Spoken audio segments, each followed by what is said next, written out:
मैं भारतवर्ष के बारे में अपने निजी अनुभव जो मैंने अपने जीवन से सीखे हैं उनके बारे में बात करना चाहता हूँ। भारत ये भावनाओं का देश है। यहाँ पर क्रिया से ज़्यादा उसका अर्थ महत्वपूर्ण है। यहाँ पर क्या है, सभी जगह पर क्रिया महत्वपूर्ण नहीं होती, उसका पीछे मानसिकता क्या है, अर्थ क्या है, यही महत्वपूर्ण होता है। यहाँ अर्थ से मुक्ति को ज्ञान कहा गया है, जबकि दूसरी जगह पर अर्थ को प्राप्त करना ही उनका असली उद्देश्य होता है। और जो भी मैंने अभी कहा, यहाँ आचार्य हों, गुरु हों या फिर बड़े पदों पर हों या भारत को एक दिशा देने वाले हों, वे सभी पाश्चात्य से पढ़े हुए हैं और पाश्चात्य से पढ़कर भारत को कभी नहीं समझा जा सकता, कभी समझा नहीं जा सकता। इसे समझने के लिए भारत को जानना या अपने जीवन को जानना बहुत ज़रूरी है। जब हम अपने आप को जानेंगे तो ही भारत को जानेंगे। जीवन एक अलग चीज़ है और पदार्थ एक अलग चीज़ है। भारत की शिक्षा, जो भारत में शिक्षा दी जाती थी वो इसी के आधार पर दी जाती थी, वो उसका अभ्यास कराती थी। आज कहीं भी शिक्षा नहीं दी जाती। आज पदार्थ को या धन को प्राप्त करने के लिए जानकारी दी जाती है। और इसलिए भारत पुनर्निर्माण के लिए बहुत ज़रूरी है कि हम चिंतन करें, हम सोचें, तभी हम भारत का पुनर्निर्माण कर सकते हैं। अगर हम भारत के अर्थों में देखते हैं तो यहाँ पर हमें भारत कहीं नहीं मिलता। वास्तव में भारत कहाँ है? विचारों में भारत कहीं नहीं है। भारत कोई भूमि नहीं है, भारत विचार है। और ये विचार हमें कहीं नहीं मिलता। भारत में हजारों लाखों में भी एक आदमी भारत के विचार नहीं रखता। और उसके बाद भी भारत के रुक के बहुत मचते हैं, सोशल मीडिया पे सब जगह मचते हैं, लेकिन भारत कहीं नहीं है। भारत का मतलब जो ब्रह्म ज्ञान के रास्ते पर चलने वाले को ही भारत कहते हैं। जो ब्रह्म ज्ञान के रास्ते पर चल रहा हो वो भारत है, जो यहाँ कहीं नहीं है। जो भी है सिर्फ पदार्थ के रास्ते पर चलने वाला है, उसे ही अब भारत कहते हैं। भारत का सब चीज़ का अर्थ बदल गया है। इन सबसे पहले हमें शब्दों के अर्थ को सही से समझना होगा, उसके बाद ही हम भारत का पुनर्निर्माण कर सकते हैं। भारत के पुनर्निर्माण के लिए ज़रूरी है कि हम भारत के ज्ञान, शिक्षा और चिंतन इन सब को ज़रूर जानें। और जो भारतीय शब्द हैं, हिंदी के, संस्कृत शब्द, उनका सही अर्थ जानना बहुत ज़रूरी है। जैसे हम मानव हैं, मानव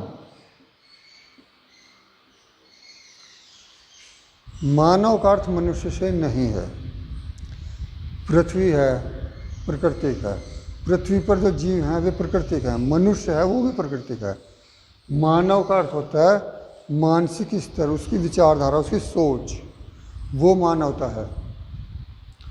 ये किसी भी मनुष्य को मानव नहीं कह सकते, लेकिन आज अपने फ़ायदे के लिए कोई कुछ भी प्रयोग कर सकता है मानव का, कहीं भी किसी भी जगह।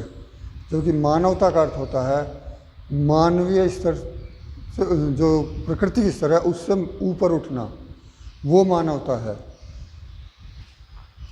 ये एक विचारधारा है, विचार है, चिंतन, कोई शरीर या पदार्थ नहीं है। इसलिए हमें मानवता के स्तर पर जाना होगा। मनुष्यों को मानवता के स्तर पर जाकर ही इस पृथ्वी को, इसे समझना होगा, प्रकृति को समझना होगा। मानवता एक ऐसी विचारधारा है जो सभी जीवों के प्रति एक समान विचार रखती हो, सभी जीवों के। मानवता हमारा धर्म है। भारतवासियों के लिए उनका धर्म मानवता है। लेकिन धर्म का आज बहुत ही गलत अर्थों में प्रयोग होता है। धर्म का मतलब कोई संगठन, संप्रदाय, समुदाय नहीं है। धर्म बहुत ही समय पहले से प्रयोग होने वाला शब्द है। धर्म का प्रयोग कर्तव्य के लिए होता है। धर्म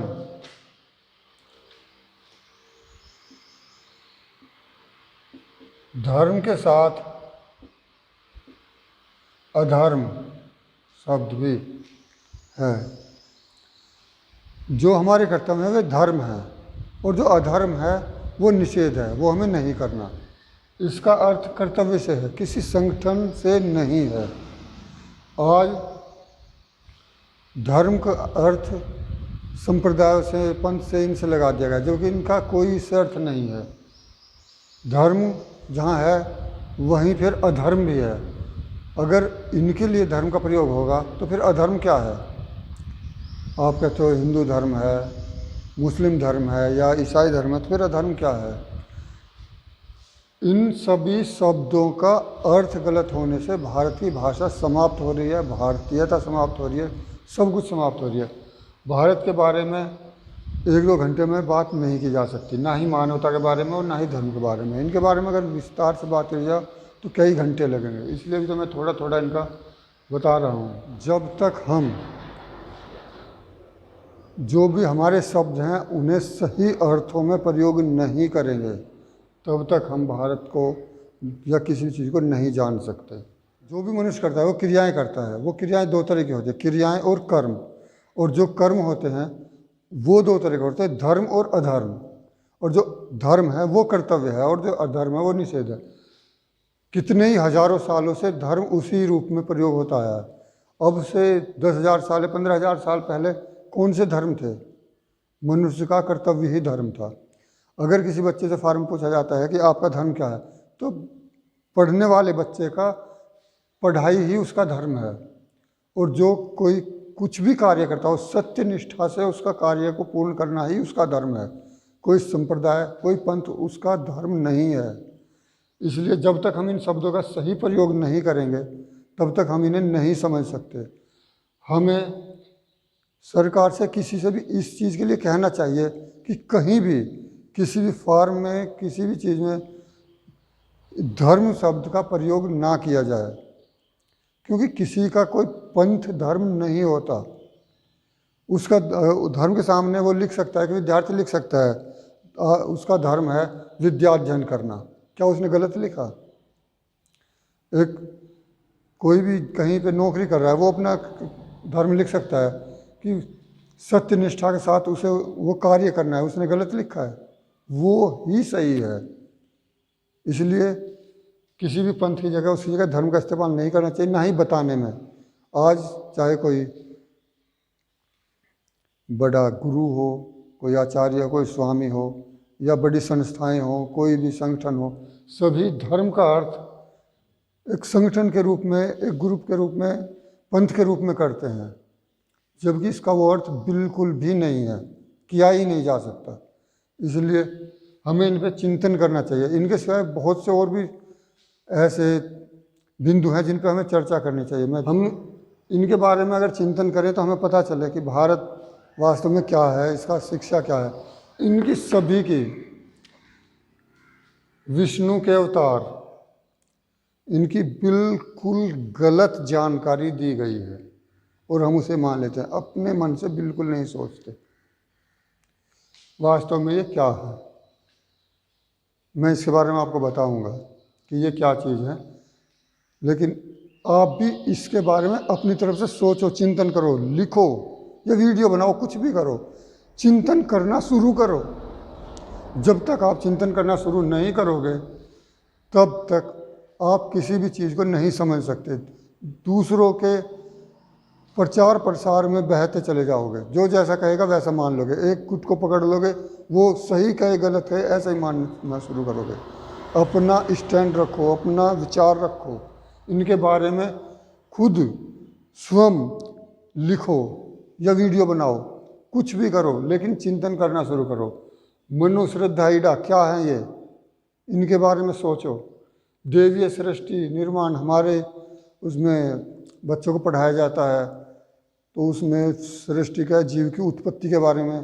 तो भारत में जीव की उत्पत्ति के लिए देवीय सृष्टि निर्माण पढ़ाया जाता है कि देवताओं ने इसे, जबकि ये बिल्कुल गलत है,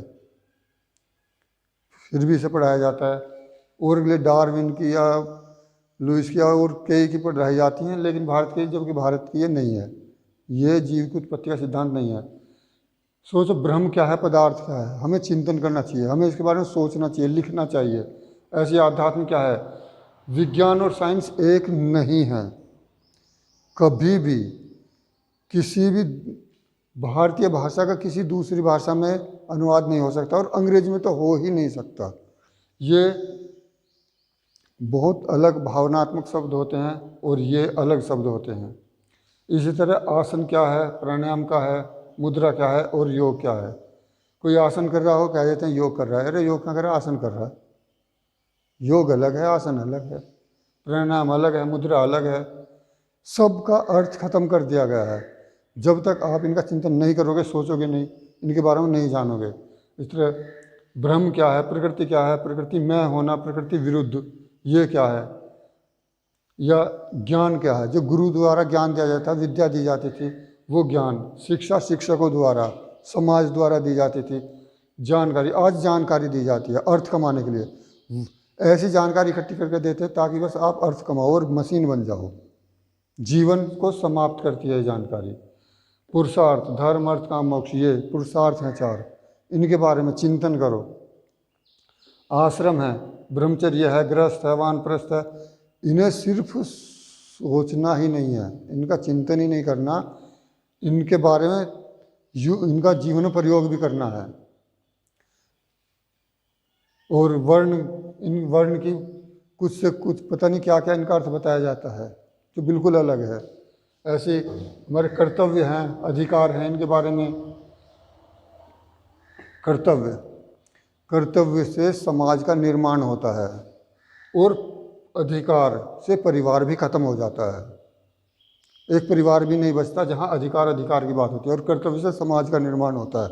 ये समाज को ही नहीं, परिवार को भी खत्म कर देता है। लेकिन सिर्फ ये पढ़ाया जाता है, इसका कोई पता नहीं। इसी तरह आत्मा क्या है, चेतना, पदार्थ, ये क्या है, इनके बारे में। चक्र क्या है, ग्रंथि क्या है, ग्रंथियों को चक्र, चक्र ग्रंथि, ऐसे ही चल रहा है सब कुछ भी। ज्ञान गुरु द्वारा दिया जाता है और शिक्षा समाज के। सरकार कभी भी ना तो ज्ञान दे सकती है ना शिक्षा दे सकती है, सरकार नहीं दे सकती। ये आपको समाज के द्वारा लेना होगा या अपने खुद के द्वारा लेना होगा। सरकार नहीं दे सकती। सरकार आपको जानकारी दे सकती है कि आप अर्थ कमाओ, अर्थव्यवस्था बढ़ाओ। ऐसे ही देव क्या है, देवता देवी, और धर्म क्या है और अधर्म क्या है, इनके बारे में सोचो, चिंतन करो, विचार करो, और उसके बाद कुछ इनके बारे में लिखो। कुछ भी, जो भी मन में आए उसे लिखो। 1 बार लिखो, 2 बार लिखो, वीडियो बनाओ, कुछ करो, लेकिन सोचना, अपना खुद का विचार रखना सीखो। अपने कुछ सिद्धांत बनाओ, जरूरी है भारत को जानने के लिए और इन सब को जानने के लिए। ये जरूरी है।